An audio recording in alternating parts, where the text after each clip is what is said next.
Welcome to Move the Needle. My name is Marlana Semenza, and I'm a photographer and visual strategist, and I create images that frame the way you are seen and understood by your clients and your audience. And please join me today in welcoming my guest. Nelson, tell everybody your name and what you do.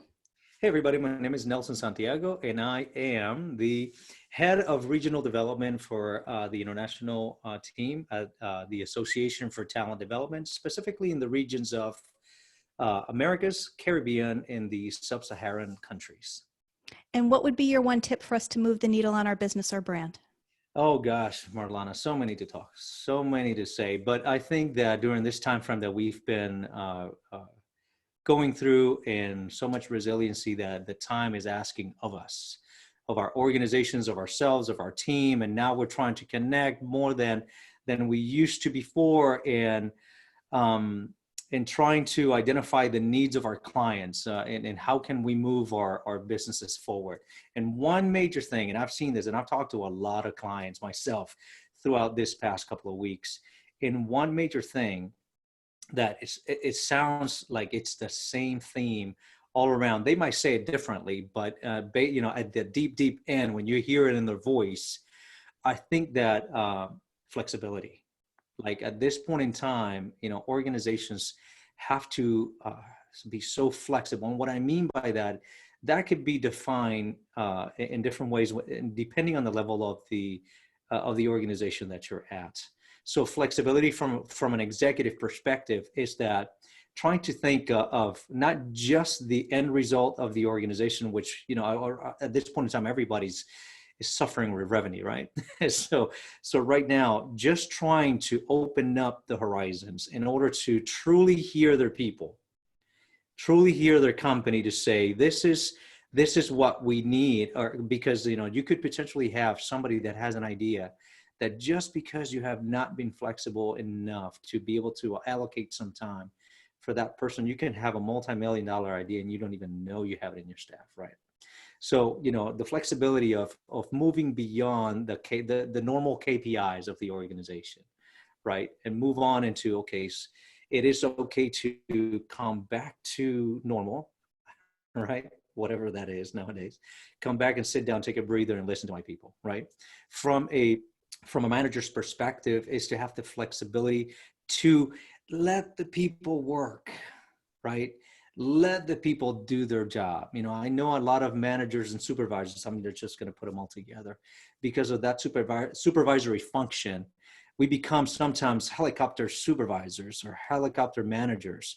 Then now, because of the fact that we're so focused on that finish line, which, yes, we want profitability, we want all those sales numbers up. Yes, of course, and we have to at times. We need to have that. Don't circumvent that. But at one point in time, let the people work. No, let them do their thing. The reason why we call it now talent development, right? So they're their talent. We hire talent for a reason, right? We hire talent because of what they bring, and that talent that they're bringing in the organization. Let them do their thing with guidance, of course. I'm not saying just let them loose, whatever, but provide guidance. Be the guide on the side instead of the sage on the stage. Try to be more of a mentor. It's like I always tell my managers when it comes to this is every time I'm doing some coaching, I say, you can be in the weeds because you have to. It's part of your job to be in the weeds. Just don't be in the way, right?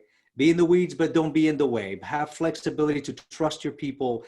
Try to let go. If mistakes are made, counsel, guide, come back to it, identify the issue and move on. And for our individual contributors, our frontline people, have the flexibility that the organization is changing constantly, right? So don't get so frustrated if the flavor of the week now has changed. And again, I'm saying that there's a purpose, change has a purpose, but change without purpose is just a flavor of the week. So sometimes, as the organization, and I'm going to go back real quick on this too. Executive managers, please communicate to your people.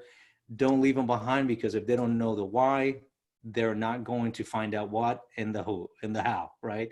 And the how and the what. So make sure that you communicate why we're doing things. This is why we're living in such a dynamic mentality. And I think that the time frame that we're living right now, flexibility is so important because I think, and this is just me, Marlana, this is just my opinion, that the new normal, it will include a dynamic environment, because if this is not proving to us as organizations that, hey, we can do this, right? We're making it work. At one point in time, we didn't think our 100% of our workforce was going to be virtual.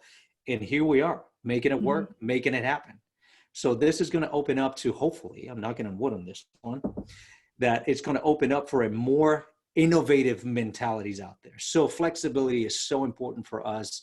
You know, I'm going to pair that up with adaptability, right? So being adaptable, being flexible in this, be able to open up. So individual contributors, ask questions. Don't be afraid to ask why. We learned that question probably when we're 2 years old, and we never stop asking, right? So don't stop now when the organization needs you the most to ask questions, challenge the status quo, and be part of the innovation that the organization needs. Okay. Perfect. Thank you so very much for that, Nelson, and thank you for being here. Oh, thank you so much. I'm happy to be here anytime for you, Marlon. Thank you. Of course.